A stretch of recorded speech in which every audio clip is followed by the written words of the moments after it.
우리 시간 함께 말씀 보도록 하겠습니다. 함께 볼 말씀은 누가복음 23장 26절에서 38절 말씀입니다.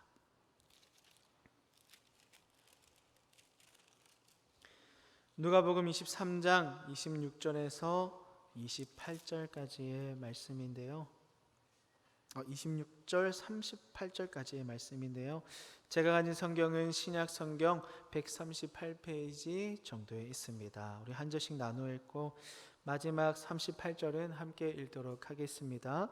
그들이 예수를 끌고 갈 때에 시몬이라는 구레네 사람이 시골에서 오는 것을 붙들어 그에게 십자가를 지워 예수를 따르게 하더라. 또 백성과 및 그를 위하여 가슴을 치며 슬피 우는 여자의 큰 무리가 따라오는지라. 예수께서 돌이켜 그들을 향하여 이르시되 예루살렘의 딸들아, 나를 위하여 울지 말고 너희와 너희 자녀를 위하여 울라. 보라, 날이 이르면 사람이 말하기를 잉태하지 못하는 이와 해산하지 못한 배와 먹이지 못한 젖이 복이 있다 하리라. 그때 사람이 산들을 대하여 우리 위에 무너지라 하며 작은 산들을 대하여 우리를 덮으라 하리라. 푸른 나무에도 이같이 하거든 마른 나무에는 어떻게 되리요 하시니라. 또 다른 두 행악자도 사형을 받게 되어 예수와 함께 끌려가니라.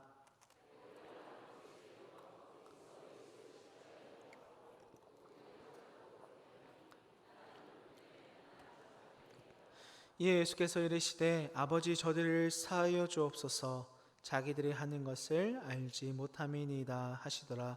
그들이 그의 옷을 나눠 제비 뽑을새 백성은 서서 구유하는데 관리들은 비웃어 이르되 저가 남을 구원하였으니 만일 하나님이 택하신 자 그리스도이면 자신도 구원할지어다 하고, 군인들도 희롱하면서 나와 신포도주를 주며 이르되 내가 만일 유대인의 왕이면 내가 너를 구원하라 하더라. 함께 읽겠습니다.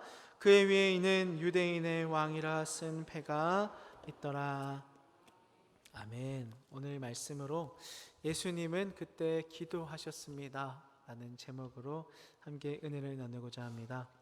이런 말이 있습니다. 힘들 때 우는 자는 365, 참는 자는 265, 웃는 자는 1류다. 이것을 저희의 상황에 신앙생활하는 사람에게 한번 바꾸어 봤는데요. 삶이 힘들 때 원망하는 자는 365, 포기하는 자는 265, 하나님을 의지하는 자는 1류다. 우리 옆에 계신 성도님과 이렇게 인사해 보겠습니다. 힘들 때 하나님을 의지합시다. 힘들 때 하나님을 의지합시다. 제가 이렇게 힘들 때 하나님을 의지해야 합니다, 그것이 가장 중요합니다라고 말씀을 드렸고, 또 그렇게 살아가고자 서로 인사하셨는데요. 그러나 이러한 내용으로 설교를 하는 저조차도 삶이 힘들 때 하나님을 의지한다는 것이 참 힘이 듭니다. 왜냐하면 세상에 그 무엇보다 크고 위대하신 하나님이 나와 함께 하시지만, 하나님의 사랑이 너무나 크고 감사하지만 이 나라는 연약한 존재는 당장 눈앞에 문제와 어려움이 닥쳐오면 그것이 제 눈을 가리워서 그 문제를 더욱 크게 느끼기 때문이죠. 때로는 하나님을 믿는다는 것으로, 때로는 하나님을 믿는다는 그 하나만으로 많은 것을 포기해야 될 때가 있습니다. 때로는 교회를 다닌다는 것으로, 때로는 교회의 성도라는 이유로, 때로는 주님의 자녀로서 주님이 베풀어 주신 은혜와 사랑이 너무 감사하여 내가 가진 많은 것을 내려놓아야 하기도 합니다. 그렇게 하면 내 삶이 당장 막 하나님의 형통하심이 불같이 일어나서 모든 어려움이 다 해결되고 나를 힘들게 하는 사람들과의 관계가 정리되고 하루하루가 기쁨과 즐거움으로 누리며 살아간다면 얼마나 좋겠습니까? 하지만 어찌 된 것이 하나님의 자녀로 살아가면 살아갈수록 왜 더 힘든 것일까요? 왜 더 어려워지고 왜 더 많은 것을 내려놓아야 하는 것입니까? 세상은 말합니다. 야, 교회 가는 거 그거 한 번 빠지면 어때? 어차피 다음 주 일요일이 되면 또 교회 갈 거 아니야. 그러면 그때 가면 되지. 왜 유별나게 너만 그래? 다른 사람들은 다 참고 나와서 일하는데 이거를 좀 이해를 해줘야지. 너무한 거 아니야. 아니, 다른 사람은 다 그러는데 너무 이기적인 거 아니야? 예수님은 사랑한다면서 왜 우리는 사랑할 수가 없는 거야? 그리스도인으로서 믿음을 지키며 신앙을 지키며 살아간다는 것은 참 어려운 일입니다. 왜냐하면 이 세상의 목적, 이 세상의 권세 잡은 자의 목적은 우리가 하나님의 형상으로서 하나님의 뜻대로 하나님의 인도하심대로 우리가 살아가는 것이 아니기 때문이죠. 그러나 우리는 그렇다고 쉽게 포기할 수 있습니까? 그렇지 않습니다. 왜입니까?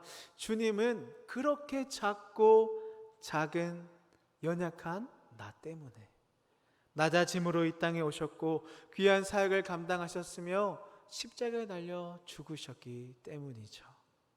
그 귀한 사랑이 우리 안에 살아 숨쉬고 있는데 우리가 어찌 쉽게 포기할 수 있겠습니까?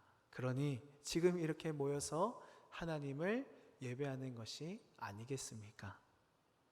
오늘 말씀은 어려움 가운데 가장 극심한 고난 가운데 계셨던 주님을 보여줍니다. 예수님은 그러한 상황에서 무엇을 하십니까? 기도하십니다. 가장 큰 어려움과 고난이 몰려왔을 때 예수님은 그때 기도하셨습니다. 그 이유가 무엇일까요? 예수님은 왜 그때 기도하셨을까요? 오늘 말씀을 통해 이 세상의 무엇과 비교할 수 없는 하나님의 사랑이 우리 안에 가득함을 깨닫는 시간이 되길 바랍니다. 내 죄를 위해 십자가에 달려 죽으신 주님의 기도 앞에 하나님의 자녀이면서도 그렇게 살아가지 못한 나의 부족함을 바라보는 시간이 되길 원합니다. 그래야 다시 일어나 믿음을 붙들고 신앙을 지키며 힘들 때 더욱 하나님을 의지하는 저 여러분이 되기를 바랍니다. 그렇다면 십자가에 달리신 예수님의 기도는 무엇을 말하고 있을까요? 오늘 이 말씀을 충분히 알고 누리려면 이 맛있는 음식처럼 아주 잘 차려진 이 말씀으로 저와 여러분이 즐겁게 교제하려면 먼저 이 당시의 시대적인 상황이 어떠한지를 이해하는 것이 필요한데요. 오늘 본문 말씀은 예수님이 스스로를 왕이라, 메시아라, 구원자라 하였다라는 죄명으로 인해 끌려가서 재판을 받으시고 사형을 선고받아 골고다 언덕의 십자가에 매달리신 중에 일어난 일입니다. 유대인들은 결국 최악의 일을 저지르게 되었습니다. 그것은 바로 이 세상을 만드신 하나님이 우리를 위해 이 땅에 오셨지만 알아보지 못했다는 것이죠. 영광의 주님이 사람들 가운데 육체로 사셨지만 그를 알아보지 못하고 원하지 않습니다. 왜입니까? 죄로 인해서, 내 교만함으로 인해서, 내 욕심으로 인해서 그들의 눈이 가리워졌기 때문이죠. 그들이 쫓아야 할 진리, 영원한 생명이신 예수님을 알아보지 못했습니다. 예수님이 이 땅에 오셨을 때도 마찬가지입니다. 예수님이 태어나실 때는 어땠습니까? 여관에 방조차 없어서 갓 태어난 예수님은 말 구유에 누워 계셨습니다. 예수님이 태어나자마자 자신을 죽이려는 사람들이 많아 예수님을 위험해서 피신해야 했습니다. 이 모습들은 결국 예수님이 사람들에게서 어떠한 대접을 받으실 것인지를 미리 보여주는 것입니다. 계속해서 그들은 예수님을 죽이려고 파괴하려고 시도합니다. 그러나 실패했죠. 그러나 그들의 이 사악한 욕심을 채울 수 있는 기회를 얻게 됩니다. 왜냐하면 하나님의 아들이 자신을 그들의 손에 넘겨주기로 결정하셨기 때문이죠. 이로 인해 모함으로 시작된 재판이 열립니다. 재판관들은 아무런 죄를 찾을 수 없습니다. 그러나 예수님을 증오하는 무리들은 그를 십자가에 못 박을 것을 끈질기게 요구합니다. 그들의 증오에 결국 재판관들은 굴복합니다. 그들은 평범한 죽음으로는 만족할 수 없었습니다. 지독한 고통과 수치의 죽음이 예수님께 선고되었습니다. 골고다 언덕에 십자가가 세워지고 그 십자가에 주님이 못 박혀 매달리시게 됩니다. 그때 예수님의 입술이 움직이고 있습니다. 예수님은 과연 무엇을 하고 계셨을까요? 그를 바라보는 자들에게 나를 좀 도와달라고, 내려달라고 동정을 호소하고 있는 것입니까? 아니면 자신을 십자가에 못 박은 자들에게 분노를 담아서 저주를 내리시는 것입니까? 예수님은 그때 기도하셨습니다. 예수님은 십자가에 달려 기도하고 계셨습니다. 더 놀라운 것은 그 기도의 내용이 지금 고통을 당하는, 순환을 당하는 자신을 위한 기도가 아니라 자신을 십자가에 달게 했던 그들을 위한 기도라는 것이죠. 예수님은 지금 병자들을 향해서 손을 내밀 수가 없습니다. 왜냐하면 두 손이 십자가에 못 박혔기 때문이죠. 자비를 베푸시기 위해서 이제는 이곳저곳을 다닐 수가 없습니다. 두 발이 십자가에 못 박혀 있기 때문이죠. 제자들을 더 이상 가르치실 수도 없습니다. 그들이 주님을 버리고 도망갔기 때문이죠. 그런 상황에서 드리는 예수님의 기도. 아버지여 저들을 사하여 주옵소서. 자기들이 하는 것을 알지 못함이니이다 하는 이 한 문장의 기도는 무엇을 말하고 있을까요? 예수님의 기도를 통해 나눌 첫 번째 은혜는 예언된 말씀의 성취를 보게 하신다는 것입니다. 하나님은 이 날에 일어날 일들을 말씀으로 많이 알려주셨는데요, 성령님은 예수님의 고난을 모든 주변 상황들까지도 함께 완벽한 말씀으로 이미 알려주셨습니다. 그 중에 구주가 범죄자를 위해 기도하신다는 말씀이 있는데요, 이사야 53장 12절입니다. 그러므로 내가 그에게 존귀한 자와 함께 몫을 받게 하며 강한 자와 함께 탈취한 것을 나누게 하리니 이는 그가 자기 영혼을 버려 사망에 이르게 하며 범죄자 중 하나로 헤아림을 받았음이니라. 그러나 그가 많은 사람의 죄를 담당하며 범죄자를 위하여 기도하였느니라. 아멘. 이사야 53장은 이 주님의 고난과 순환에 대해서 말하고 있는 말씀인데요, 멸시를 받아서 사람에게 버림을 받는다, 간고를 겪었으며 질고를 알며 상하고 찔리고 채찍에 맞는다, 고난을 받을 뿐만 아니라 하나님으로부터 상처를 받는다, 그리고 범죄자를 위해 기도한다가 이 54장의 주된 내용입니다. 이것은 주님이 십자가에 달리시기 전의 사역을 언급한 게 아닙니다. 십자가에 달리신 때에 주님이 하시는 행동을 언급한 것이죠. 죄를 범한 자들, 자신을 십자가에 매단 자들을 위한 주님의 기도였습니다. 범죄자를 위하여 기도한다라는 이 말씀이 예수님께서 하신 기도, 아버지여 저희를 사하여 주옵소서, 자기 하는 일을 알지 못합니다라는 기도로 성취된 것이죠.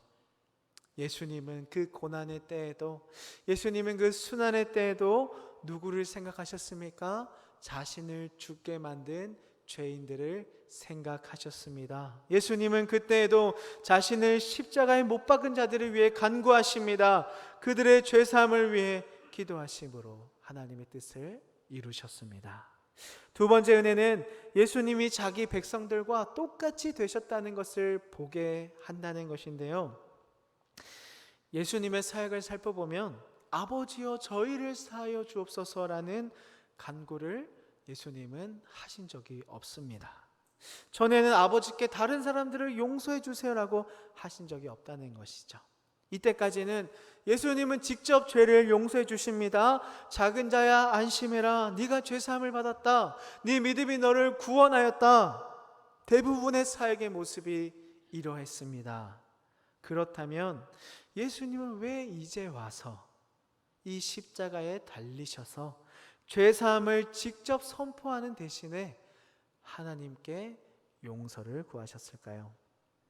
이 죄 사함이라는 것은 하나님만이 가지는 특권입니다. 유대인들 서기관들이 아니 오직 하나님 한 분 외에는 누가 능히 죄를 사하겠습니까? 라고 예수님께 의문을 제기한 것은 옳은 사실에 근거한 것이라는 거죠. 예수님은 하나님이십니다. 또한 완전한 사람이셨죠. 죄의 희생제물로 자신을 드리기 위해서 사람이 되신 하나님의 아들이십니다.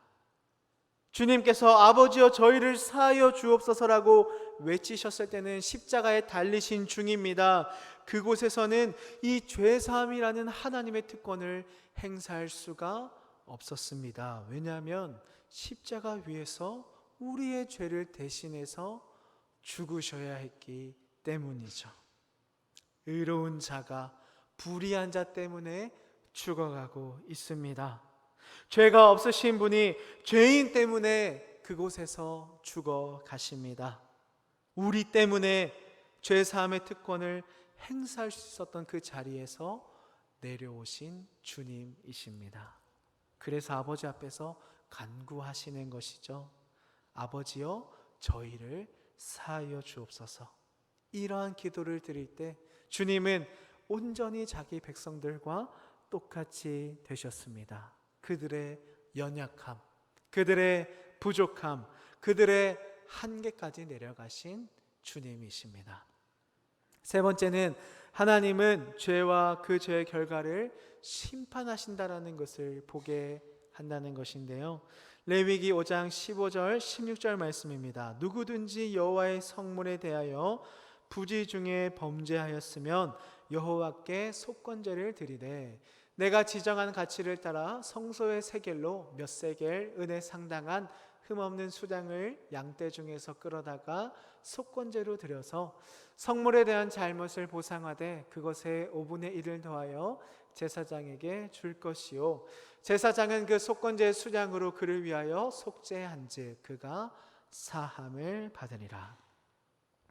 여러분, 죄라는 것은 우리가 알고 지었든 모르고 지었든지 간에 하나님의 눈에는 항상 죄입니다. 알고 지은 죄가 그렇듯 모르고 지은 죄도 확실한 속죄가 필요하다는 것인데요. 하나님은 거룩하십니다. 결코 우리의 이 무지의 수준에 맞춰서 자신의 의의 기준을 낮추시지 않으시는 분이십니다. 즉 무지는 모름이, 무죄는 무죄가 아닙니다. 사실 무지는 이 말씀이 선포되던 그 당시보다 지금 더 비난받을 만합니다. 우리의 무지에 대해서는 변명할 수가 없습니다. 왜냐하면 하나님은 이 말씀 성경을 통해서 충분히 자신의 뜻을 알려주시고 계시하셨습니다. 하나님은 말씀하셨고 그의 말씀에 따라 우리는 죄를 심판받는 것이죠. 그리고 우리가 지금 당장 많이 무지한 것이 사실일지라도 이 죄의 책임은 우리에게 있습니다. 그렇다고 우리의 죄가 줄어들지도 않습니다. 모르고 지은 죄도 하나님의 용서를 반드시 받아야 합니다. 왜냐하면 하나님은 반드시 죄와 그 죄의 결과를 심판하시기 때문이죠. 네 번째 은혜는 이렇게 죄의 결과에 따라 심판받아야 하는 자들이 이렇게 모르는 죄 때문에, 아는 죄 때문에, 모든 죄 때문에 심판받아야 하는 자들이 예수님을 통해 죄사함을 누림을 깨닫게 된다는 것이죠. 하나님을 믿는 분들 중에 어떤 이들은 이 문제를 해결하지 못해서 힘들어합니다. 그것은 예수님을 구주로 영접하기 전에 지은 죄는 다 용서받았다라고 생각을 하지만 종종 예수님을 믿은 이후에 지은 죄에 관해서는 용서받았다라는 확신이 없다는 것이죠. 많은 사람들이 내가 범죄한 것 때문에 하나님이 베푸신 죄사함이 사라질 수 있다고도 생각합니다. 주님의 피가 과거의 죄만 해결하고 현재와 미래의 죄는 내가 알아서 해야 한다라고 생각하기도 합니다. 여러분, 정말 그렇다면 내게서 언제든지 사라질 수 있는 이 죄사함이 무슨 가치가 있겠습니까? 하나님을 받아들이고 천국에 가는 것이 내가 주님께 매달리는 분량에 달려 있다면, 나의 순종과 나의 삶에 달려 있다면 그것이 온전하겠습니까? 그것이 영원하며 진정한 평화를 누리게 할 수 있겠습니까? 하나님이 주신 죄 사함이라는 것은 모든 죄, 과거, 현재, 미래를 다 포함합니다. 주님께서 십자가에 자신의 몸으로 우리의 죄를 용서받게 하셨습니다. 주님께서 돌아가셨을 때 이미 우리의 모든 죄는 미래의 죄입니다. 그때 우리는 태어나지도 않았고 죄도 하나도 짓지 않았죠. 그러므로 그리스도는 우리의 과거의 죄만큼이나 진실로 미래의 죄도 용서받게 하셨습니다. 하나님의 말씀은 믿지 않은 영혼이 용서받지 못하는 자리에서 용서받는 자리로 옮겨갔다라고 말씀을 하시죠. 로마서 4장 8절 말씀인데요, 주께서 그 죄를 인정치 않은 사람이, 그 죄가 없다라고 인정받은 사람이 복이 있다 말씀합니다. 여러분, 우리는 그리스도인들은 죄 사함을 받은 자들입니다. 믿는 자들은 그리스도 안에 있습니다. 거기서는 죄가 다시 우리에게 있지 않습니다. 이것이 하나님 앞에서 우리의 자리이며 위치입니다. 그리스도만이 우리의 진정한 피난처가 되시는 것이죠. 즉, 나는 주님 안에 있기 때문에 온전히 그리고 영원히 죄사함을 받은 것입니다. 예수님의 삶은 완벽한 삶, 하나님이 원하시는 삶 그 자체였습니다. 주님은 이 세상에서 그 어떤 사람도 살아낼 수 없었던 말씀에 합당한 삶을 살아내셨습니다. 예수님은 결코 자신의 만족을 추구하며 사는 것이 아니라 선한 일을 위해서, 하나님의 복음의 사역을 위해서 모든 것을 희생하셨습니다.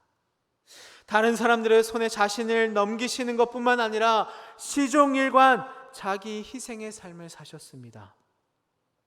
이에 대해 하나님 아버지는 너는 내 사랑하는 아들이다, 내가 너를 기뻐한다 말씀으로 나타내셨습니다. 그러나 그들은 어떻게 했습니까? 하나님의 아들을 거절합니다. 인간의 마음이 하나님에게 대항하는 적임을 보여줍니다.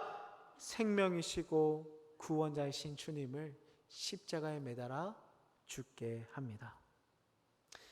더욱 마음 아픈 것은 지금도 이 끔찍한 비극이 되풀이되고 있다는 것이죠. 죄인들은 하나님의 위대한 구원을 못 본 척하고 자신들이 짓는 죄를 알지 못합니다. 지금도 수많은 사람들이 하나님이 보내신 주님을 외면하고 그 구원의 손길을 뿌리치며 그것이 얼마나 두려운 일인지 알지 못한다는 것이죠. 죄에서 우리를 구원하시는 주님을 거부하는 행위가 얼마나 심각한 죄입니까? 모든 사람이 알아야 할 가장 중요한 사실은 우리는 죄인이며 죄인이기 때문에 주님 앞에 스스로 쓸 자격이 없다라는 것이죠. 죄의 문제가 해결되지 않는 한 사람들이 바라는 이상을 선택하고 미래를 쫓고 훌륭한 결단을 내리며 탁월한 삶, 성공한 삶을 살아가는 것이 다 헛되고 헛되다는 것입니다. 더 나은 삶을 위해 개발하고 노력하고 하나님의 인정을 받을 만한 일들을 하려고 작정하고 노력한다 할지라도 하나님과 우리 영혼 사이에 죄가 있는 동안에 그것이 무슨 소용이 있겠습니까? 발이 마비되었는데 신발이 무슨 소용이 있을까요? 눈이 보이지 않는데 안경이 무슨 필요가 있겠습니까? 저와 여러분이 약 1분 뒤에 갑자기 죽는다고 가정해 보겠습니다. 50초, 40초, 30초가 지나고 10초가 남은 이 시점에 내가 죽는 순간에 나에게 가장 중요한 것은 내 삶이 성공한 삶인가라는 물음입니까? 아니면 내 죄가 주님의 피로 씻겨졌습니까? 라는 물음입니까? 죄사함의 문제는 기본적이고 근본적이며 가장 중대한 것입니다. 아직 죄 가운데 있다면 수많은 사람들의 존경을 받아봐야 아무런 소용이 없습니다. 하나님이 보시기에 용서받지 못한 죄인이라면 아무리 이래서 성공의 길을 달려간다 할지라도 그것이 무슨 가치가 있겠습니까? 먼저는 죄사함을 받아야 한다는 것이죠. 세상의 법정에서는 이 재판장은 두 가지 대안 중에 하나만 선택할 수 있습니다. 하나는 피고가 유죄라면 재판관은 법대로 형을 집행하든지 아니면 법의 명령을 묵살하고 무죄를 선언하든지, 이 두 가지의 선택이 있는데요, 죄의 결과에 따라서 법을 집행하는 것은 정의입니다. 법의 명령을 묵살하고 무죄를 선언하는 것은 자비입니다. 그런데요, 재판관이 이 법대로 진행하면서 정의를 지키면서도 그 사람에게 무죄다, 자비를 선언할 수 있는 유일한 방법이 딱 하나 있습니다. 그것이 무엇입니까? 바로 제3의 인물이 유죄 판결을 받은 그 사람의 형을 대신 받는 것이죠. 그 죄값을 대신 치르는 것입니다. 하나님은 정의를 저버리면서까지, 꺾으시면서까지 자비를 베풀지 않으십니다. 온 세상의 재판관이신 하나님은 하나님의 법을 무시하지 않으십니다. 그러나 하나님은 정의를 지키시고 자비도 베푸십니다. 그것이 어떻게 가능합니까? 하나님의 진노의 법을 온전히 만족시키시는 분, 그 죄값을 담당하시는 한 분이 계셨기 때문이죠. 그분이 바로 예수 그리스도이십니다. 아버지여 저들을 사하여 주옵소서라는 예수님의 기도는 한 문장에 불과합니다. 그러나 이 말 안에는 하나님의 놀라운 복음이 들어 있습니다. 믿는 자들의 확신의 근거가 담겨 있고 모든 삶의 기쁨이 응축되어 있으며 이 말 안에 우리를 향한 위로가 담겨 있습니다. 예수님의 기도는 궁지에 몰려서 어떤 것도 할 수 없는 주님의 자포자기하는 외침이 아닙니다. 고통이 막바지에 달했다고 해서 이제 고통이 끝난다라는 안도의 표현도 아닙니다. 꺼져가는 촛불의 빛이 점점 사그라드는 것과 같은 생명의 마지막 움직임도 아닙니다. 예수님의 기도는 하늘에서 이 땅에 온 모든 목적을 다 이루심에 대한 기도입니다. 하나님의 온전한 성품이 드러나야 될 필요를 만족시킴의 기도입니다. 죄인이 구원받기 위해 율법이 요구하는 것을 다 충족시켰다는 기도입니다. 즉 우리의 구속을 위한, 우리의 죄사함을 위한 모든 죄값을 지금 다 완전히 지불했다는 주님의 선언입니다. 이것이 바로 예수님이 그때 기도하신 이유입니다. 예수님은 나를 위해서 내 죄값을 대신 치르시기 위해서 십자가에 달려 죽으심으로 나를 살리시기 위해, 그러나 하나님의 한량없는 사랑과 은혜를 누리게 하시기 위해 예수님은 그때 기도하셨습니다. 예수님의 기도를 보면서 우리는 우리의 삶을 돌아봐야 합니다. 우리 안에 그런 주님이 살아계시는데 우리는 무엇을 보고 있는지, 무엇을 말하고 있는지, 무엇을 위해 달려가고 있는지 생각해 봐야 합니다. 그때 기도하신 예수님을 생각할 때, 나의 죄를 위해 죽으신 그 주님을 생각할 때 우리는 힘들어도 주님을 의지하며 다시 일어날 수 있음을 믿습니다. 말씀을 맺고자 합니다. 예수님은 그때 기도하셨습니다.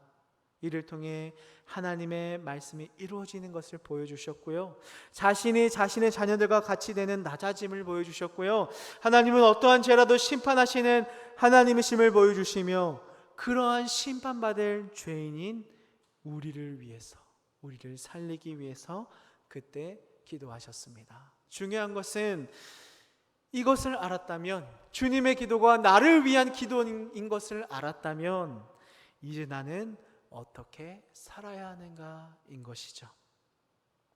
우리를 위해 죽으시고 우리를 위해 부활하시고 지금도 나와 함께 하시는 주님으로 힘들어도 어려워도 믿음을 붙들고 살아가기로 작정하셨습니까? 그렇다면 이제 여러분에게 다가올 것은 더 큰 세상의 유혹과 환난일 것입니다. 그러나 두려워하지 않으셔도 됩니다. 왜냐하면 주가 나의 하나님이시기 때문이죠. 주가 나의 힘이시며 나의 생명이시며 피난처가 되시기 때문입니다. 더욱 주를 의지하며 우리의 삶을 살아가는 저 여러분이 되길 원합니다. 이 시간 하나님이시여라는 찬양을 드리고자 하는데요,